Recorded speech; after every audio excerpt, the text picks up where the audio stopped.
हरिः ओम् आपादमौलिपर्यन्तं गुरूणाम् आकृतिं स्मरेत् तेन विघ्नाः प्रणश्यन्ति सिद्ध्यन्ति च मनोरथाः। श्रीगुरुभ्यो नमः। परमगुरुभ्यो नमः। श्रीमदानन्दतीर्थभगवत्पादाचार्यगुरुभ्यो नमः। मन्मनोभीष्टवरदं सर्वाभीष्टफलप्रदं पुरन्दरगुरुं वन्दे दासश्रेष्ठं दयानिधिं विद्याविनयसम्पन्नान् शान्तादिगुणबृंहितान् सस्यास्त्रप्रवचनासक्तान् निलमिलार्यान् गुरून् भजे। पृथ्वीमण्डलमध्यस्याः पूर्णबोधमतानुगाः वैष्णवाः विष्णुहृदयाः नमस्ते गुरुमम। हरिः ओं। श्रीशापाहि अनन्तकोटिब्रह्माण्डनायकाय ಎಂಬುದು ಶ್ರೀ ಪುರಂದರದಾಸರ ಭವ್ಯ ಗ್ರಂಥ. ಶಾಸ್ತ್ರಪ್ರಮೇಯಗಳು ಉಪನಿಷತ್ ಸಾರಭೂತವಾಗಿದೆ. 180 ಗದ್ಯಮಾಲೆಗಳು. ನಾವು 82ರಿಂದ 92ನೇ ಗದ್ಯವನ್ನು ನೋಡುತ್ತಿದ್ದೆವು. ಅಕ್ರೂರ ವರದ, ಅಂಬರೀಷ ವರದ, ನಾರದ ವರದ, ಪ್ರಹ್ಲಾದ ವರದ, ಗಜೇಂದ್ರ ವರದ, ಮುಚುಕುಂದ ವರದ, ಧ್ರುವ ವರದ, ವಿಭೀಷಣ ವರದ, ಪುಂಡರೀಕ ವರದ ಮತ್ತು ಪರಾಶರ ವರದ ಎಂದು 10 ಜನ ವರದರು. 10 ಎಂಬುದು ಅನಂತ ಸಂಖ್ಯವಾಚಿ. ವರದರು ಅಂದರೆ ಜೀವರಲ್ಲಿ ಉತ್ತಮರು, ಸಾತ್ವಿಕ ಜೀವರು, ಮೋಕ್ಷಕ್ಕೆ ಹೋಗತಕ್ಕಂಥ ಯೋಗ್ಯ ಜೀವರು ಎಂದರ್ಥ. ಜೀವಗಣಾ ಹರಿರನುಚರಾ ಲೇಚೋಚ ಭಾವಂ ಗಡ್ದಾಹ ಎಂಬುದು ಸಾಧಾರಣವಾಗಿ ಮುಖ್ಯವಾಗಿ ಜೀವರಲ್ಲಿ ಅನಂತರಾಗಿದ್ದು ಎಲ್ಲರೂ ಭಗವದ್ ಅಧೀನರಾಗಿದ್ದಾರೆ ಎಂಬುದನ್ನು ಮಧ್ವಮತ ತಿಳಿಸಿದರು. ತಮ್ಮ ಅಧೀನತೆಯನ್ನು ಅರಿತುಕೊಳ್ಳಬಲ್ಲವರು ಕೇವಲ ಸಾತ್ವಿಕ ಜೀವರು, ಅವರೇ ವರದರು. ಆದ್ದರಿಂದ ಜೀವರು ಪರಾಧೀನರು. ಯಾರು ತಮ್ಮ ಪರಾಧೀನತೆ ಅರಿತವರು ನಿಜವಾಗಿ ಜೀವರು. ಇದನ್ನು ನಾವು ಜೀವರು ಎಂಬ ಶಬ್ದದಿಂದ ಹೇಳುತ್ತೇವೆ. ಬೇರೆಯವರು ಜೀವರಾಗಿದ್ದರೂ ಸಹ ತಮ್ಮನ್ನು ತಾವೇ ಅರಿಯದವರು. ಅವರು ಮನುಷ್ಯರು ಆಗಿದ್ದರೂ ಸಹ ಮನುಷ್ಯತ್ವದಿಂದ ಪ್ರಯೋಜನವನ್ನು ಅವರು ಪಡೆದುಕೊಂಡಿಲ್ಲ ಎಂದೇ ಅರ್ಥ. ಇದನ್ನು ಪ್ರಸ್ತುತ ಐತರೇಯ ಉಪನಿಷತ್ತಿನಲ್ಲಿ ಈ ಮಾನವ ಜನ್ಮ ದೊಡ್ಡದು ಎಂಬುದನ್ನು ತಿಳಿಸುವ ಭಾಗವನ್ನು ನಾವು ತಿಳಿದಿದ್ದೇವೆ. ಪುರಂದರದಾಸರು ಪೌರಾಣಿಕ ವ್ಯಕ್ತಿಗಳಾದ ಅಕ್ರೂರ ವರದ, ಅಂಬರೀಷ ವರದ, ನಾರದ ವರದ ಮುಂತಾದ 10 ಜನ ವರದರನ್ನು ತಿಳಿಸಿದರು. ಇವರೆಲ್ಲರೂ ಕೇವಲ ಮನುಷ್ಯರಾದವರು, ಉತ್ತಮ ಜೀವರಾದರು. ಯಾವ ಪ್ರಾಣಿ ವರ್ಗದಲ್ಲಾಗಲಿ ವೃಕ್ಷ ವರ್ಗದಲ್ಲಾಗಲಿ ಈ ಜನರನ್ನು ತಿಳಿಸಿಲ್ಲ. ಇದರ ಅರ್ಥವೇನು? ಜೀವರಾದರೂ ಸಹ ಭಗವಂತನ ಅನುಗ್ರಹಕ್ಕೆ ಪಾತ್ರರಾದವರು, ತಮ್ಮನ್ನು ತಾವು ಅರಿತವರು ವರದರು ಎನಿಸಿಕೊಳ್ಳುವಕ್ಕೆ ಅರ್ಹರಾಗುತ್ತಾರೆ.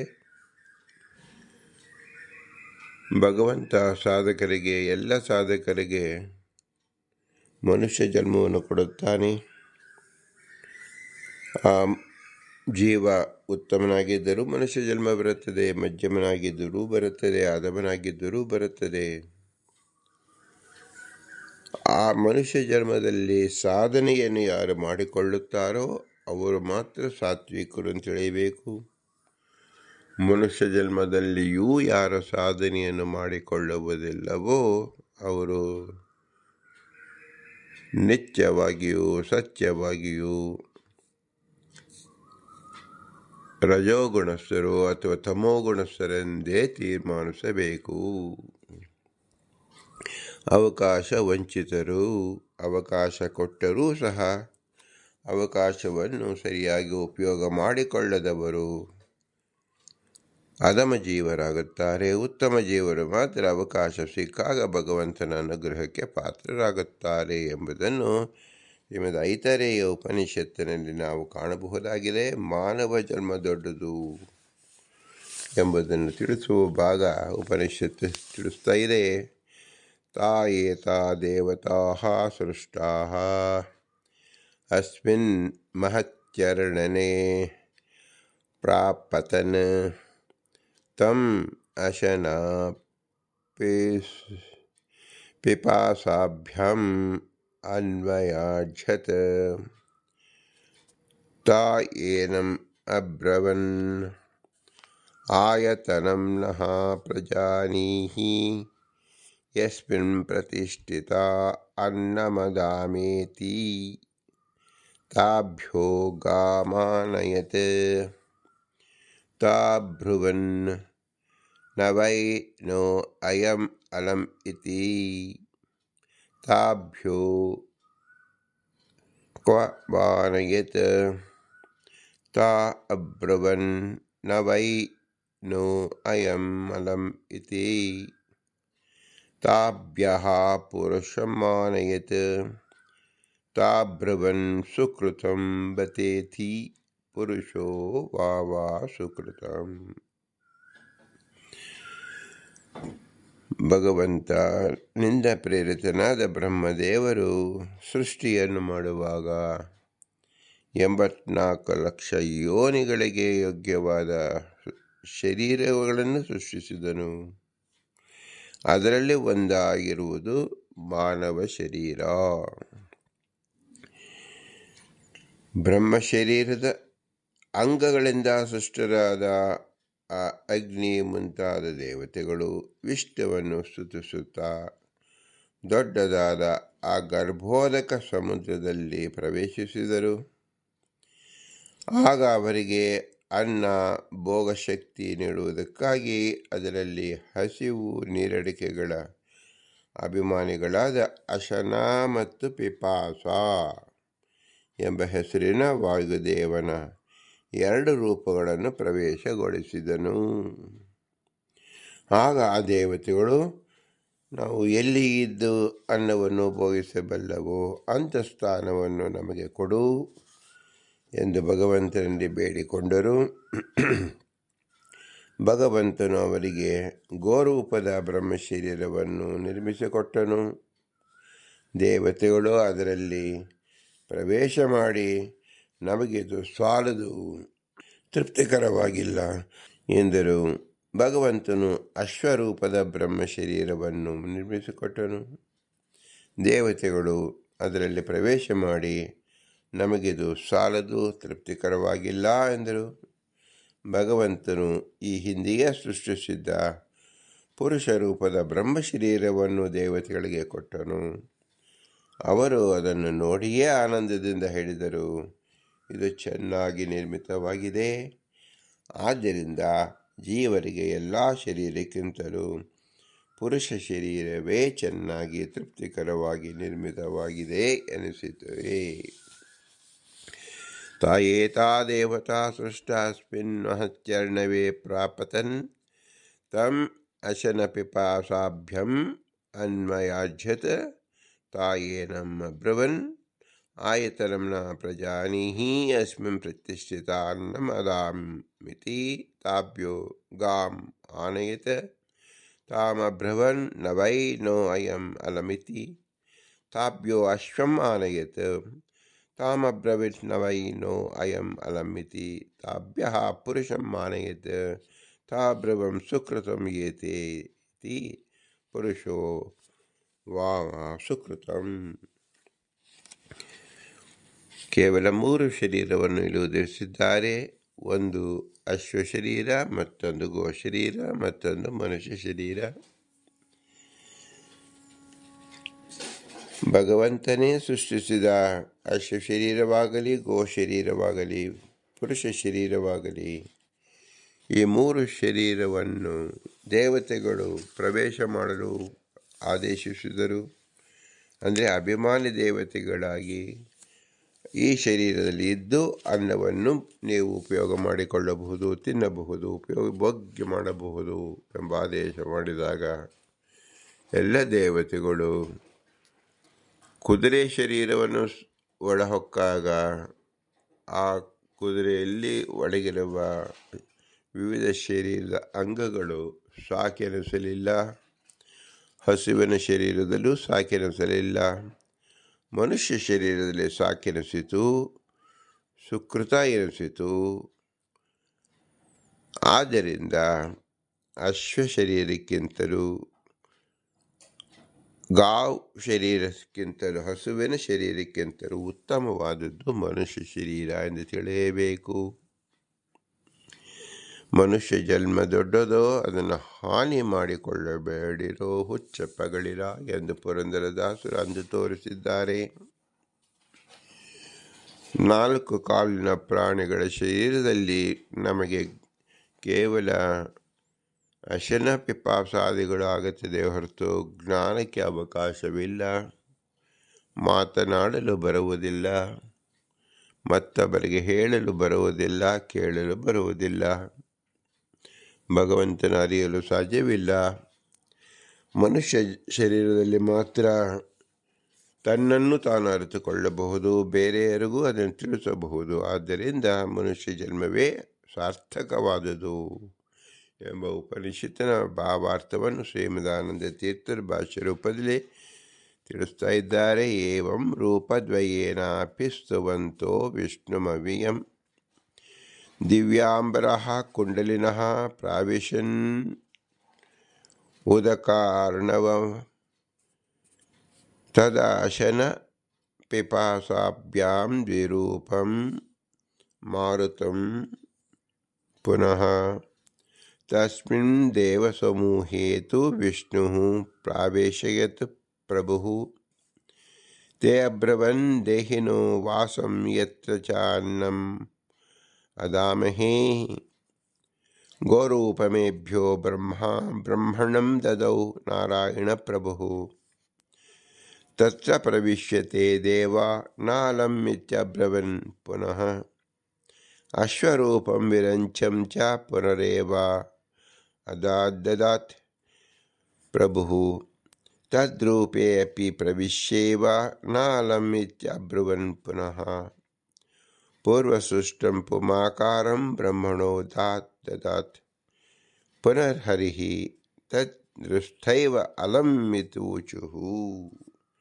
ಮನುಷ್ಯ ಶರೀರ ನೋಡಿದ ಕೂಡಲೇ ದೇವತೆಗಳು ನಮಗೆ ತೃಪ್ತಿಯಾಗಿದೆ, ಇಲ್ಲಿ ನಾವು ಬೇಕಾದ ಅನ್ನವನ್ನು ಉಪಯೋಗ ಮಾಡಿಕೊಳ್ಳುತ್ತೇವೆ. ಅನ್ನ ಅಂದರೆ ಜ್ಞಾನರೂಪವಾದ ಶಕ್ತಿ, ಶ್ರವಣ ಮನನ ನಿಧ್ಯಾಸನವನ್ನು ಮಾಡಲಿಕ್ಕೆ ಬರುತ್ತದೆ ಎಂಬುದನ್ನು ದೇವತೆಗಳು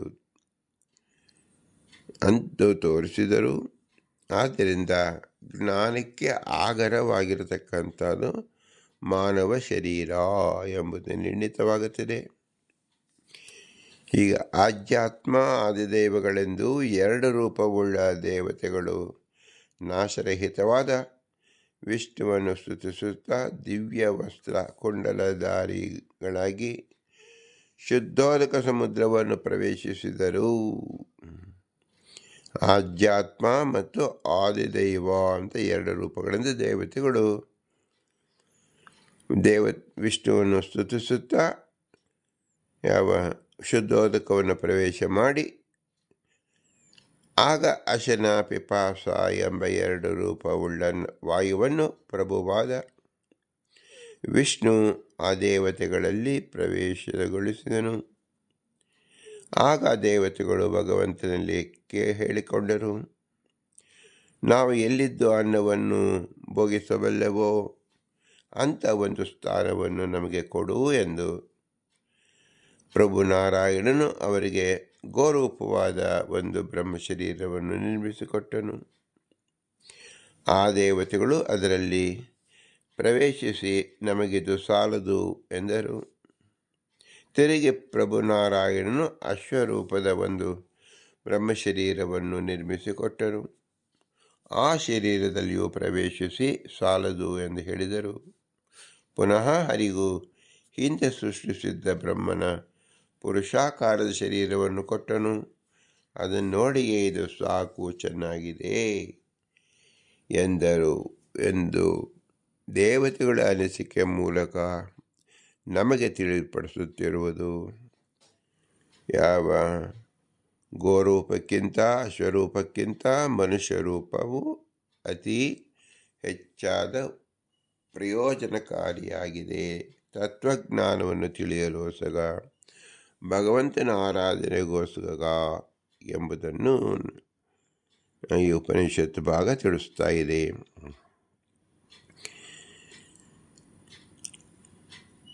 ಇಲ್ಲಿ ವಿಶೇಷವಾದ ಚಿಂತನೆಗಳು ಅಶ್ವರೂಪ ಗೋರೂಪ ಎಂಬುದು ಆಧ್ಯಾತ್ಮ ಮತ್ತು ಆದಿದೈವ ಎಂಬುದಾಗಿ ಎರಡು ತಿಳಿಯಬೇಕು. ವಾಯುದೇವರು ಅಶನ ಮತ್ತು ಪಿಪಾಸ, ಹಸಿವು ಬಾಯಾರಿಕೆ ಎಂಬುದು ಎಲ್ಲ ಶರೀರದೊಳಗೆ ವಾಯುದೇವರು ಪ್ರವೇಶ ಮಾಡಿದರು. ಅಂದರೆ 84 ಲಕ್ಷ ಯೋನಿಗಳಲ್ಲಿ ವಾಯುದೇವರು ಪ್ರವೇಶ ಮಾಡಿದ ಗುರುತು ಏನು ಅಂದರೆ ಎಲ್ಲ ಜೀವರಿಗೆ ಅಶನ ಮತ್ತು ಪಿಪಾಸಗಳು ಉಂಟಾಗುತ್ತದೆ. ಹಸಿವು ಮತ್ತು ಬಾಯಾರಿಕೆ ಇದು ವಾಯುದೇವರು ಮಾಡತಕ್ಕಂಥ ಕ್ರಿಯೆ. ಈ ಅಶನ ಮತ್ತು ಪಿಪಾಸಗಳೇ ಜೀವನ ಲಕ್ಷಣ. ಅಂದರೆ ಒಬ್ಬ ಶರೀರದಲ್ಲಿ ಜೀವನಿದ್ದಾನೆ ಎಂದರೆ ಅವನು ಪ್ರತಿದಿನವೂ ಹಸಿವೆ ನೀರಡಿಕೆಯನ್ನು ಹೋಗಲಾಡಿಸಿಕೊಳ್ಳಬೇಕು. ಅದಕ್ಕಾಗಿ ಅವನ ಅನ್ನವನ್ನು ತಿನ್ನಬೇಕು. ಇಲ್ಲಿ ಹಸಿವು ನೀರಡಿಕೆ ಎಂಬುದು ಒಬ್ಬ ಜೀವ ಬದುಕಿದ್ದಾನೆ ಎಂಬುದನ್ನು ತೋರಿಸುವ ವಿಧವಾಗಿದೆ. ಮೃತ ವ್ಯಕ್ತಿಗೆ ಅಶನ ಪಿಪಾಸಗಳು ಇರುವುದಿಲ್ಲ, ಅಂದರೆ ಶರೀರ ಮಾತ್ರಕ್ಕೆ ಇರುವುದಿಲ್ಲ. ಜೀವನ ಸಂಪರ್ಕ ಹೊಂದಿದ ಶರೀರದಲ್ಲಿ ಮಾತ್ರ ಹಸಿವು ನೀರಡಿಕೆ ಇರುತ್ತದೆ. ಈ ಎರಡು ರೂಪಗಳು ವಾಯುದೇವರ ರೂಪಗಳು. ಯಾತಕ್ಕೋಸ್ಕರ ವಾಯುದೇವರು ಈ ರೂಪಗಳೆರಡನ್ನು ಜೀವನಿಗೆ ಆ ಶರೀರದಲ್ಲಿ ಸಂಬಂಧವನ್ನು ಕಲ್ಪಿಸಿದರು ಅಂದರೆ ಅಶನ ಮತ್ತು ಪಿಪಾಸ ಎರಡಿಂದ ಹಸಿವಿಗೆ ತುಂಬಿಸಿಕೊಳ್ಳಲು ಅನ್ನ ಮತ್ತು ಪಿಪಾಸ ಅದನ್ನು ತುಂಬಿಸಿಕೊಳ್ಳಲು ಜಲ, ಅನ್ನ ಮತ್ತು ನೀರು ಇವೆರಡನ್ನು ಬಳಸಿಕೊಳ್ಳುತ್ತಾನೆ. ಅನ್ನ ಮತ್ತು ಜಲ ಅಂದರೆ ಏನು? ಹಿಂದೆ ನಾವು ಚಿಂತಿಸಿದಂತೆ ಕೇಶವನಿಂದ ಕೃಷ್ಣನವರೆಗೆ ಭಗವನ್ ನಾಮಚರಣೆ ಅನ್ನ ಮತ್ತು ನೀರು ಎಂದಾಗುತ್ತದೆ. ಕೇಶವ ಅನ್ನಕ್ಕೆ ನಿಯಾಮಕನಾಗಿದ್ದಾನೆ, ಚಂದ್ರದೇವರು ಅಲ್ಲಿ ಅಭಿಮಾನಿಗಳಾಗಿದ್ದಾರೆ. ಇದರಂತೆ ಕೇಶವ, ನಾರಾಯಣ, ಮಾಧವ, ಗೋವಿಂದ, ವಿಷ್ಣು, ಮಧುಸೂದನ, ತ್ರಿವಿಕ್ರಮ, ವಾಮನ, ಶ್ರೀಧರ, ಶ್ರೀಕೇಶ, ಪದ್ಮನಾಭ, ಅನಿರುದ್ಧ, ಪ್ರದ್ಯುಮ್ನ, ಸಂಕರ್ಷಣ, ವಾಸುದೇವ, ಶ್ರೀಹರಿ, ಶ್ರೀಕೃಷ್ಣ ಎಂಬತಕ್ಕಂಥ ಅವನು ಜಲಕ್ಕೆ ನಿಯಾಮಕನಾಗಿದ್ದಾನೆ. ಅದೇ ಅನ್ನ ನೀರು ಎಂದರೆ 24 ರೂಪಗಳ ಚಿಂತನೆಯನ್ನು ಮಾಡಿ ಎಂದರ್ಥ. ಈ ಚಿಂತನೆಯನ್ನು ಪ್ರೇರಣೆ ಮಾಡತಕ್ಕಂಥವರು ವಾಯುದೇವರು ಅಶನ ಪಿಪಾಸ ರೂಪದಿಂದ ಎಂಬುದನ್ನು ನಾವು ತಿಳಿಯಬೇಕು. ಇದನ್ನು ಹಿಂದೆ ಆಕಾರ ಎಂಬುದಲ್ಲಿ ಶ್ರೀ ಪುರಂದರದಾಸರು ಎಂದು ತೋರಿಸಿದ್ದಾರೆ. ಆಕಾರ ಶಬ್ದ ವಾಚ್ಯ ಎಂದು ತಿಳಿಸಿದಾಗ ಆಕಾರದಿಂದ ಕೇಶವಾದಿ ರೂಪ ಎಂದು ಶ್ರೀ ಪುರಂದರದಾಸರು 46ನೇ ಗದ್ಯದಲ್ಲಿ ಎಂದು ತೋರಿಸಿದ್ದಾರೆ. ಕೇಶವಾದಿ ರೂಪ ಅಂದರೆ ಕೇಶವಾದಿ ರೂಪಗಳ ವಿಶೇಷತೆ ಏನು ಎಂದರೆ ನಾವು ಪ್ರತಿ ಆಚಮನದಲ್ಲಿ ಸ್ಮರಿಸುವ ರೂಪಗಳು. ಪ್ರತಿದಿನ 10 ಬಾರಿಯಾದರೂ ನಾವು ಸ್ಮರಿಸಲೇಬೇಕಾದ ರೂಪವಿದೆ. ತ್ರಿಕಾಲ ಸಂಧಿಯಲ್ಲಿ ಹಲವಾರು ಬಾರಿ ಉಚ್ಚರಿಸಬೇಕಾದ ರೂಪ ಕೇಶವಾದಿ ರೂಪಗಳು. ಗಾಯತ್ರಿ ವೇದ ಮಂತ್ರ ಎನಿಸಿದರೆ ಅದೇ ಸಂಖ್ಯೆಯ ಕೇಶವಾದಿ ರೂಪ ಪುರಾಣೋಕ್ತ ಮಂತ್ರ ಎನಿಸಿದೆ. ಗಾಯತ್ರಿ ಅನುಷ್ಠಾನಕ್ಕೆ ಅಧಿಕಾರ ಇಲ್ಲದವರಿಗೆ ಪರ್ಯಾಯ ಸ್ವರೂಪವಿದು. ಪ್ರತಿ ಜೀವರಿಗೂ ಅನ್ನ ಆಹಾರ ಒದಗಿಸುವ ರೂಪವಿದು. ಅನ್ನಕ್ಕೆ ಕೇಶವನಿಂದ ಎಲ್ಲ ತರಹ ಭಕ್ಷ್ಯ ಭೋಜ್ಯ ಪದಾರ್ಥಕ್ಕೆ ನಿಯಾಮಕರು. ನೀರಿಗೆ ಕೃಷ್ಣ ರೂಪವು. ಪ್ರತಿ ಜೀವರ ಬಾಹ್ಯ ಶುದ್ಧಿ ಅಂತರ್ಶುದ್ಧಿಗೆ ಇವರ ಸ್ಮರಣೆ ಮಾತ್ರದಿಂದಲೇ ಪವಿತ್ರ ಎನಿಸುವುದು. ಶುಕ್ಲ ಪಕ್ಷದಲ್ಲಿ ಕೇಶವಾದಿ ರೂಪಗಳಿಗೆ, ಕೃಷ್ಣ ಪಕ್ಷದಲ್ಲಿ ಸಂಕಷ್ಟ ರೂಪದಿಂದ ಜಲತರ್ಪಣ ನೀಡಬೇಕು.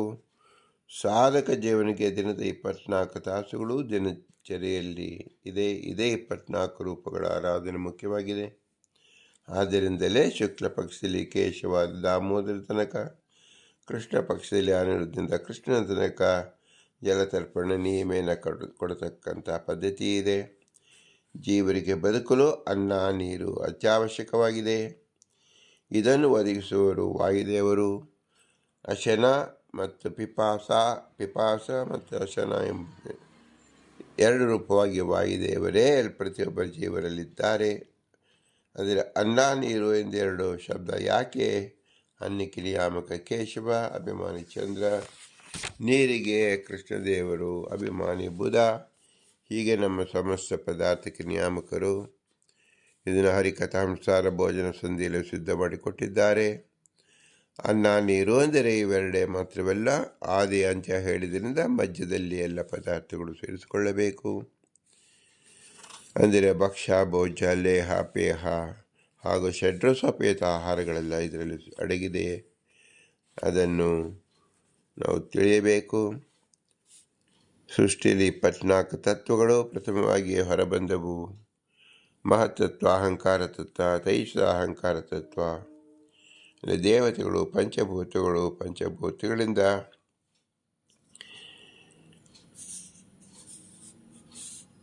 ಮೂರು ತತ್ವಗಳಿಂದ 25 ತತ್ವಗಳಿಂದ ಮನುಷ್ಯನ ಶರೀರವಾಗಿದೆ. ಕೇಶವ ಮತ್ತು ಚಂದ್ರ ಅಲ್ಲಿ ಅನ್ನ, ನಾರಾಯಣ, ಭಾರತಿ, ಮಾಧವ, ಸೂರ್ಯ, ಗೋವಿಂದ, ಲಕ್ಷ್ಮಿ, ವಿಷ್ಣು, ಸರಸ್ವತಿ ಮತ್ತು ಮಧುಸೂದನ, ಬ್ರಹ್ಮ, ತ್ರಿವಿಕ್ರಮ, ಮಾರುತ, ವಾಮನ, ವರುಣ, ಶ್ರೀಧರ, ಗರುಡ, ಋಷಿಕೇಶ, ಮಿತ್ರ ನಾಮಕ ಸೂರ್ಯ, ಪದ್ಮನಾಭ, ಶೇಷದೇವರು, ದಾಮೋದರ, ಗೌರಿ ಮತ್ತು ಸಂಕರ್ಷಣ, ರುದ್ರ, ವಾಸುದೇವ, ಇಂದ್ರ, ಪ್ರದ್ಯುಮ್ನ, ಬೃಹಸ್ಪತಿ, ಅನಿರುದ್ಧ, ಯಮ, ಪುರುಷೋತ್ತಮ, ಮನ್ಮಥ, ಅಜೋಕ್ಷಜ, ಜಯಂತ, ನರಸಿಂಹ, ದಕ್ಷ, ಅಚ್ಯುತ, ಸ್ವಯಂಭುವ, ಜನಾರ್ದನ, ನಿವೃತ್ತಿ, ಉಪೇಂದ್ರ, ಪಂಚಪ್ರಾಣಾದಿಗಳು ಮತ್ತು ಶ್ರೀಹರಿ, ಭಾಗೀರಥಿ,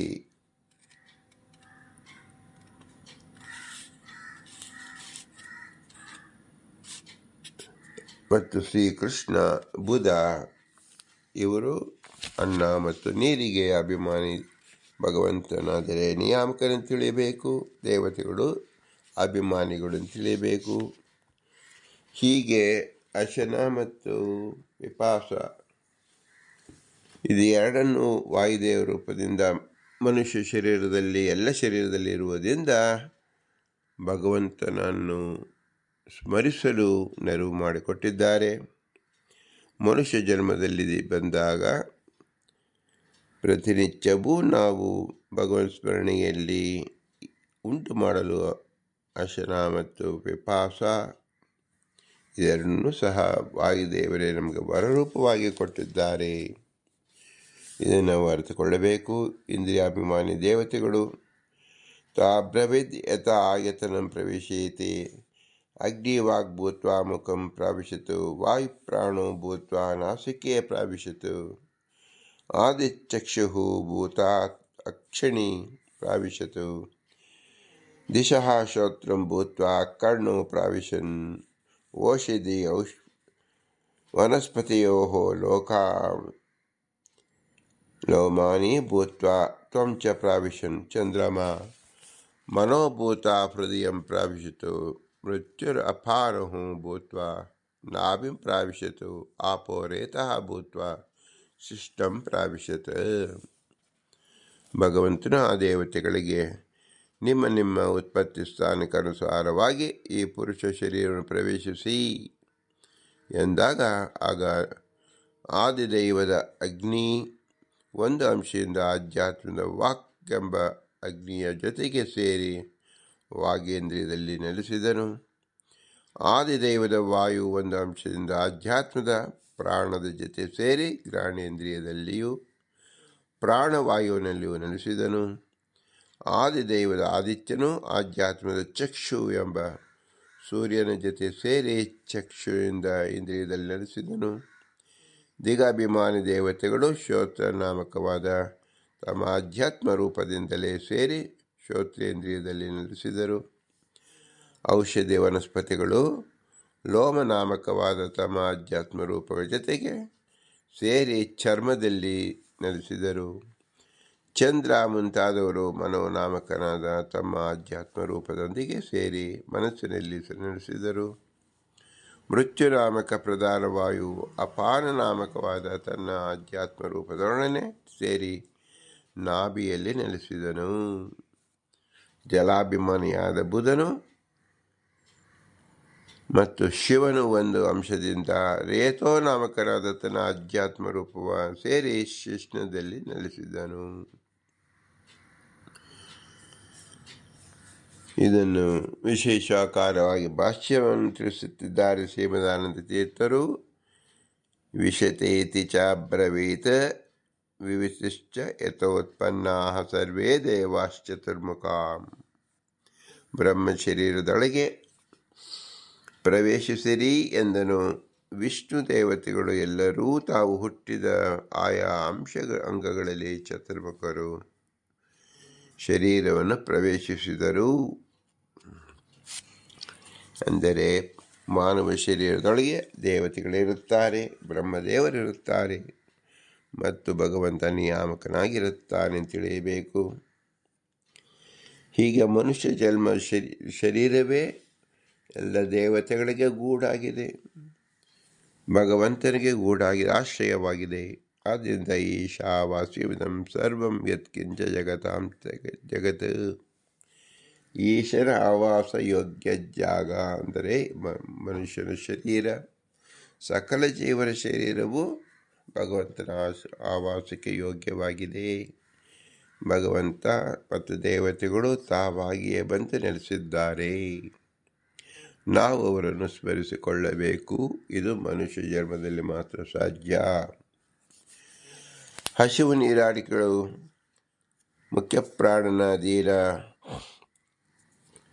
ತಮ್ ಅಶನ ಪಿಪಾಸೆ ಅಬ್ರೂತಂ ಅವಾಜ್ಯಂ ಅಭಿಪ್ರಜಾನೀಹೀತಿ ತೇ ಅಬ್ರವೀತ್ ಏತಸ್ಯೇವ ನಾಂ ದೇವಸ್ಯ ಪಜಾಮಿ ಏತಾಸು ಭಾಗಿನ್ಯೋ ಕರೋಮೀತಿ ತಸ್ಮಾದಸ್ಮೈ ಕಸ್ಮೈ ಚ ದೇವತಾ ಹಿ ಅಭಿಗೃಹ್ಯತೆ ಭಾಗಿನ್ಯಾ ವೇನೆ ವಾಸ್ಯಂ ಅಶನ ಪಿಪಾಸೆ ಭವತಃ.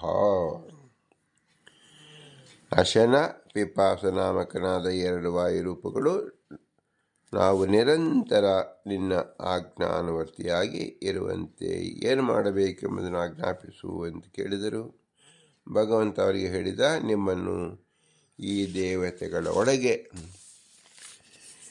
ಇರಿಸುತ್ತೇನೆ, ಅವರೊಳಗಿದ್ದೇ ಅವರ ಭಾಗದ ಹವಿಸ್ಸುಗಳಿಗೆ ಭಾಗಿಯಾಗುವಂತೆ ನಿಮ್ಮನ್ನು ಮಾಡುತ್ತೇನೆ ಎಂದು. ಆದ್ದರಿಂದ ಯಾವ ದೇವತೆಗಳಿಗೆ ಹವಿಸ್ಸನ್ನು ಕೊಟ್ಟರೂ ಅದಕ್ಕೆ ಆ ದೇವತೆಗಳಿಗಿರುವ ಅಶನ ಪಿಪಾಸ ನಾಮಕ ವಾಯುರೂಪಗಳು ಭಾಗಿಗಳಾಗಿರುತ್ತಾರೆ. ಎಲ್ಲವೂ ನಾವು ಭಗವಂತನಿಗೆ ಅರ್ಪಿಸಬೇಕಾದರೆ ವಾಯುದೇವರಿಗೆ ಅರ್ಪಿಸಬೇಕು. ಭಾರತೀ ರಮಣ ಮುಖ್ಯ ಪ್ರಾಣಾಂತರ್ಗತ ಎಂಬುದು ಯಾಕೆ ಹೇಳುತ್ತೇವೆಂದರೆ, ಭಗವಂತನೇ ವಿಶೇಷವಾದ ಅಧಿಕಾರವನ್ನು ವಾಯುದೇವರಿಗೆ ಕೊಟ್ಟಿದ್ದಾನೆ. ಅವನು ನಮ್ಮ ಶರೀರದಲ್ಲಿ ಆಯಾ ರೂಪದಲ್ಲಿ ಅಶನ ಪಿಪಾಸ ರೂಪದಲ್ಲಿದ್ದು, ಇಂದ್ರಿಯಗಳಿರತಕ್ಕಂಥ ದೇವತೆಗಳಲ್ಲಿಯೂ ಇದ್ದು, ಅವರಿಗೆ ಬೇಕಾದ ಅನ್ನವನ್ನು ವಾಯುದೇವರೇ ತಲುಪಿಸುತ್ತಾನೆ.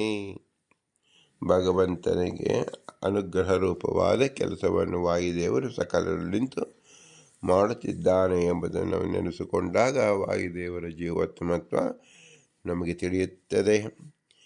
ಅಶನ ಪಿಪಾಸ ನಾಮಾನಿತು ದ್ವಿರೂಪೋ ಮಾರುತು ಅವದತ್ ಕುರ್ವಜ್ಞಾನಮವ್ಯಶ್ಚೇವ ಯಥಾಶ್ಚಾಯ್ ಉಚ್ಛ್ವಾಸನಾನುಗೋ ನಿತ್ಯಂ ಭವಾವೇ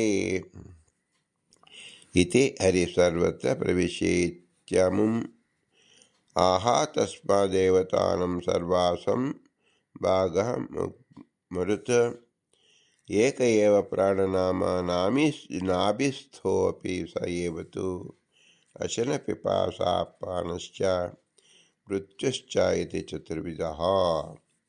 ಏಕ ಏವ ಮಹಾನ್ ವಾಯು ಸರ್ವದೇವೇಶು ಸಂಸ್ಥಿತಃ. ಅಶನ ಪಿಪಾಸಗಳಿಗೆ ಅಭಿಮಾನಿಯಾದ ದ್ವಿರೂಪಿ ವಾಯುವು ಹೇಳಿದನು, ನಾವು ನಿತ್ಯ ನಿನ್ನ ಆಜ್ಞಾನುಸಾರ ಇರುವಂತೆ ಏನು ಮಾಡಬೇಕು ಎಂದು ನಮಗೆ ಆಜ್ಞಾಪಿಸುವೆಂದು. ಎಲ್ಲ ದೇವತೆಗಳಲ್ಲಿಯೂ ಪ್ರವೇಶಿಸು ಎಂದು ಹರಿ ಆಜ್ಞೆ ಮಾಡಿದನು. ಆದ್ದರಿಂದ ಎಲ್ಲ ದೇವತೆಗಳ ಆವಿರ್ಭಾಗವನ್ನು ಪ್ರಾಣನಾಮಕನು ವಾಯು ಒಬ್ಬನೇ ಪುಂಜಿಸುತ್ತಾನೆ. ನಾಭಿಯಲ್ಲಿ ಇರುವನು ಅವನೇ. ಅಶನ, ಪಿಪಾಸ, ಅಪಾನ, ಮೃತ್ಯು ಎಂದು 4 ರೂಪಗಳಿಂದ ಒಬ್ಬನೇ ಮಹಾವಾಯು ಎಲ್ಲ ದೇವತೆಗಳಿಗೂ ಇದ್ದಾನೆ ಎಂದು ತಿಳಿಯಬೇಕು. ಅಶನ, ಪಿಪಾಸ ಮತ್ತು ಅಪಾನ ಮತ್ತು ಮೃತ್ಯು ಎಂಬ 4 ರೂಪದಲ್ಲಿ ವಾಯು ಎಲ್ಲರ ಶರೀರದಲ್ಲಿ ಇದ್ದಾನೆ. ದೇವತೆಗಳಿಗೆ ಅನ್ನ ಯಾವುದು ಅಂದರೆ ಮನುಷ್ಯರು ಕೊಡತಕ್ಕಂಥ ಹವಿಸ್ಸು ಭಾಗವೇ ದೇವತೆಗಳಿಗೆ ಅನ್ನ ರೂಪವಾಗಿದೆ. ಹವಿಸ್ಸು ಅಂದರೆ ಏನು? ಪದಾರ್ಥದಿಂದ ಕೊಡುವುದು ಒಂದು, ಮಂತ್ರದಿಂದ ಭಗವಂತನ ಆರಾಧಿಸುವುದು ಮತ್ತೊಂದು. ಇದನ್ನು ವಿಶೇಷಾಕಾರವಾಗಿ ಉಪನಿಷತ್ತು ತಿಳಿಸುತ್ತದೆ. ಸಪ್ತಾನ್ನ ಅಂದರೆ 7 ರೀತಿಯಾದ ಅನ್ನ. ಅದರಲ್ಲಿ ವಾಕ್ ಮತ್ತು ಮನಸ್ಸು ಎಂಬುದು ಭಗವಂತ ನನ್ನ ಅನ್ನ ಎಂದು ಇಟ್ಟುಕೊಂಡನು. ಉಳಿದ ಅನ್ನಗಳು ದೇವತೆಗಳ ಪಾಲಿಗೆ ಕೊಟ್ಟನು.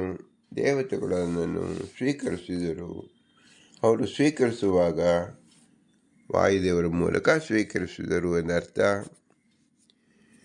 ಹೀಗೆ ಮನುಷ್ಯ ಶರೀರ ಎಂಬತಕ್ಕಂಥದ್ದು ದೇವತೆಗಳ ಸಂಪ್ರೀತಿಗೆ ಅನುವು ಮಾಡಿಕೊಟ್ಟಂಥ ಮನುಷ್ಯ ಶರೀರವಾಗಿದೆ. ಇದನ್ನು ನಾವು ಗಮನದಲ್ಲಿಟ್ಟುಕೊಂಡು ತತ್ವಾಭಿಮಾನಿ ದೇವತೆಗಳ ಅನುಗ್ರಹವನ್ನು ಸಂಪಾದಿಸಿಕೊಳ್ಳಲು ನಾವು ವೇದೋಕ್ತವಾದ ವಚನವನ್ನು, ಭಗವಂತನ ಆರಾಧನೆಯನ್ನು, ಗುಣಗಾನವನ್ನು ಮಾಡಿದಾಗ ವಾಯುದೇವರು ತೃಪ್ತರಾಗಿ ಅದನ್ನು ದೇವತೆಗಳಿಗೂ ಹಂಚುತ್ತಾರೆ, ಭಗವಂತನಿಗೂ ಕೊಡುತ್ತಾರೆ. ಭಗವಂತನು ಶುದ್ಧೀಕರಣ ಮಾಡಿ ಎಲ್ಲ ದೇವತೆಗಳಿಗೂ ಹಂಚುವುದರಿಂದ ದೇವತೆಗಳು ಸುಪ್ರಸನ್ನರಾಗುತ್ತಾರೆ. ಸುಪ್ರಸನ್ನರಾದ ದೇವತೆಗಳು ಮನುಷ್ಯರಿಗೆ ಹರಿಸುತ್ತಾರೆ. ಅದು ವಾಯುದೇವರ ಮೂಲಕ ಹರಿಸುವುದು. ಅದುಗೆದೆ ಗುರುಪದೇಶ ಎಂಬುದು. ಗುರುಪದೇಶದಿಂದ ಭಗವಂತ ಸಾಕ್ಷಾತ್ಕಾರವಾಗುತ್ತದೆ. ಇದು ಆಧ್ಯಾತ್ಮ ಅಂದರೆ ಶರೀರದೊಳಗೆ ನಡೆಯತಕ್ಕಂಥ ವ್ಯಾಪಾರವಾಗಿದೆ. ಇದೆಲ್ಲವೂ ನಡೆಯತಕ್ಕಂಥದ್ದು ಮನುಷ್ಯ ಜನ್ಮದಲ್ಲಿ ಮಾತ್ರ. ಪಶು ಜನ್ಮದಲ್ಲಿ ಇವೆಲ್ಲವಾದರೂ ಸಹ ಆ ಜೀವಿಗೆ ಇದು ಅರಿವಾಗುವುದಿಲ್ಲ. ಏಕೆಂದರೆ ಅಲ್ಲಿ ಎಲ್ಲ ಇಂದ್ರಿಯಗಳು ಸಹ ಮನುಷ್ಯ ಶರೀರವಂತೆ ಜಾಗೃತವಾಗಿರುವುದಿಲ್ಲ. ಆದ್ದರಿಂದಲೇ ಪುರಂದರದ ಮಾಸವಾಗಲಿ, ಶ್ರೀಮದಾನಂದ ತೀರ್ಥರ ಮಾತಾಗಲಿ, ವೇದ ಪುರುಷನ ಮಾತಾಗಲಿ ಏಕಾಭಿಪ್ರಾಯದಿಂದ ಕೂಡಿದೆ. ಮಾನವ ಜನ್ಮ ದೊಡ್ಡದು. ಮನುಷ್ಯರಾಗಿ ಹುಟ್ಟಿದಾಗ ಭಗವಂತನ ಇರುವಿಕೆ ಅರಿವನ್ನು ಮಾಡಿಕೊಳ್ಳದಿದ್ದರೆ ಮತ್ತೆ ಮನುಷ್ಯ ಜನ್ಮ ಎಂಬತಕ್ಕಂಥದ್ದು ಬರುವುದಿಲ್ಲ. ಮನುಷ್ಯ ಜನ್ಮ ಬರದಿದ್ದರೆ ಮುಕ್ತಿ ಎಂಬುದು ಆಗುವುದಿಲ್ಲ. ಮುಕ್ತಿಯಾಗಲು ಭಗವಂತನ ಪ್ರಸಾದ ಬೇಕು, ಗುರು ಹಿರಿಯ ಪ್ರಸಾದ ಬೇಕು. ಅದನ್ನು ಪಡೆದುಕೊಳ್ಳಲು ಮನುಷ್ಯ ಜನ್ಮದಿಂದಲೇ ಸಾಧ್ಯ. ಇಂತಹ ಸುಂದರ ಕಲ್ಪನೆಯನ್ನು ಶ್ರೀ ಪುರಂದರದಾಸರು ಅಕ್ರೂರ ವರದ, ಅಂಬರೀಷ ವರದ, ನಾರದ ವರದ ಎಂಬತಕ್ಕಂಥ ಹಾಗೆ 10 ಜನ ವರದರನ್ನು ನಮಗೆ ತಿಳಿಸುವುದ ಉದ್ದೇಶ ಏನು? ಇವರೆಲ್ಲರೂ ಮನುಷ್ಯರಾಗಿ ಸಾಧನೆಯನ್ನು ಮಾಡಿಕೊಂಡವರು. ತಮ್ಮ ಶರೀರದಲ್ಲೇ ಸ್ಥಿತವಾಗಿದ್ದ ದೇವತೆಗಳನ್ನು ತೃಪ್ತಿಪಡಿಸಿದವರು. ತಮ್ಮ ಶರೀರದಲ್ಲೇ ಸ್ಥಾಪಿತವಾಗಿದ್ದ ವಾಯುದೇವರ ಅನುಗ್ರಹವನ್ನು ಪಡೆದುಕೊಂಡವರು. ತನ್ಮೂಲಕ ಭಗವಂತ ಇವರಿಗೆ ಅನುಗ್ರಹಿಸಿದರು. ಅನುಗ್ರಹಿಸಿದ ವಾಕ್ಯವೇ ವರದರು ಎಂದು ಹೆಸರು. ಯಾರು ಭಗವಂತನ ಅನುಗ್ರಹವನ್ನು ಪಡೆದುಕೊಂಡರೋ ಅವರಿಗೆ ಮುಕ್ತಿ ನಿಶ್ಚಿತ. ಕಿಂ ಅಲಬ್ಧಂ ಪ್ರಸನ್ನೇ ಶ್ರೀನಿಕೇತನೇ. ಭಗವಂತ ಅಂದರೆ ಶ್ರೀ ಲಕ್ಷ್ಮೀನಾರಾಯಣರು ಒಲಿದರೆಂದರೆ ಆ ಜೀವಿಗೆ, ಆ ವ್ಯಕ್ತಿಗೆ, ಆ ಮನುಷ್ಯನಿಗೆ ಏನು ತಾನೇ ಸಿಗುವುದಿಲ್ಲ. ಕಿಂ ಅಲಬ್ಧಂ ಎಲ್ಲವೂ ಸಿಗುತ್ತದೆ ಎಂದರ್ಥ. ಮೋಕ್ಷವೇ ಸಿಗುತ್ತದೆ ಎಂಬುದಾಗಿ ವಿಷ್ಣು ಸಹಸ್ರನಾಮದ ಅರ್ಥವನ್ನು, ಇತಿಹಾಸದ ಅರ್ಥವನ್ನು, ಪುರಾಣದ ಅರ್ಥವನ್ನು, ದಾಸರ ವಚನವನ್ನು, ಶ್ರೀಮದಾನಂದದ ಉಪದೇಶವನ್ನು, ಐತರೇಯ ಉಪನಿಷತ್ ಸಾರವನ್ನು ಉಪನಿಷತ್ ಭಾಷ್ಯದಲ್ಲಿ ಶ್ರೀಮದಾನಂದ ತೀರ್ಥ ನಮಗೆ ತಿಳಿಸಿದ್ದಾರೆ. ಹೀಗೆ ಸಮನ್ವಯ ದೃಷ್ಟಿಯಲ್ಲಿ ನಾವು ವೇದ, ಇತಿಹಾಸ, ಪುರಾಣ ಸಕಲವನ್ನು ಭಗವನ್ ಮಹಿಮೆಗೋಸ್ಕರವಾಗಿ ಅಧ್ಯಯನ ಮಾಡಿದಾಗ ಮನುಷ್ಯ ಜನ್ಮದ ಸಾರ್ಥಕತೆ ಕಂಡುಕೊಳ್ಳಬಹುದಾಗಿದೆ. ಇಂತಹ ಶ್ರೇಷ್ಠ ಜ್ಞಾನವನ್ನು ಒದಗಿಸಿ ಪುರಂದರದಾಸರಿಗೆ ಅನಂತ ನಮಸ್ಕಾರವನ್ನು ಸಲ್ಲಿಸಿ, ಇಂತಹ ಸುಜ್ಞಾನ ಬರಲು ಕೇವಲ ಮನುಷ್ಯ ಜನ್ಮ ಮಾತ್ರ ಸಾಧ್ಯ ಎಂಬುದು ನಮಗೆ ತಿಳಿದಿದೆ. ಇಂತಹ ಮನುಷ್ಯ ಜನ್ಮಕ್ಕೆ ಸಹಾಯಕರಾದ ತಂದೆ ತಾಯಿಗಳ ಅನುಗ್ರಹವನ್ನು ನಾವು ಸದಾ ಚಿಂತಿಸಬೇಕು, ಕೃತಜ್ಞರಾಗಿರಬೇಕು. ತಂದೆ ತಾಯಿ ಇರುವಿಕೆಗೆ ನೆರವಾದ ಗುರು ಹಿರಿಯರ ಸ್ಮರಣೆ ನಿರಂತರವಾಗಿರಬೇಕು. ಇವರು ಕಣ್ಣಿಗೆ ಕಾಣುವ ವ್ಯಕ್ತಿಗಳಾದರೆ ಕಾಣದ ವ್ಯಕ್ತಿಗಳು, ತತ್ವಾಭಿಮಾನಿ ದೇವತೆಗಳು ನಮ್ಮ ಶರೀರಸ್ಥರಾಗಿ ಅಶನ ಪಿಪಾಸಾದಿ ರೂಪಗಳಿಂದ ನಮಗೆ ಕೊಟ್ಟು ಆ ಮೂಲಕ ಅನ್ನವನ್ನು ಸ್ವೀಕಾರ ಮಾಡಿ ಹವಿಸ್ಸು ರೂಪದಲ್ಲಿ ಭಗವಂತನ ಪ್ರೀತಿಯನ್ನು ಪಡೆಯುವ ಮಾರ್ಗವನ್ನು ಸೂಚಿಸುತ್ತಾರೆ ದೇವತೆಗಳ ಮುಖ್ಯರಾದ ವಾಯುದೇವರು. ಆದ್ದರಿಂದ ವಾಯುದೇವರು ಜೀವೋತ್ತಮರೆಂದು ನಾವು ಸದಾ ಸ್ಮರಿಸಬೇಕು. ಅವರೇ ಮೂಲ ಗುರುಗಳು, ಮುಖ್ಯ ಗುರುಗಳು, ಆದಿಗುರುಗಳು, ಅಕಣಶ್ಮರು, ರುಜುಗಣಸ್ಥರು.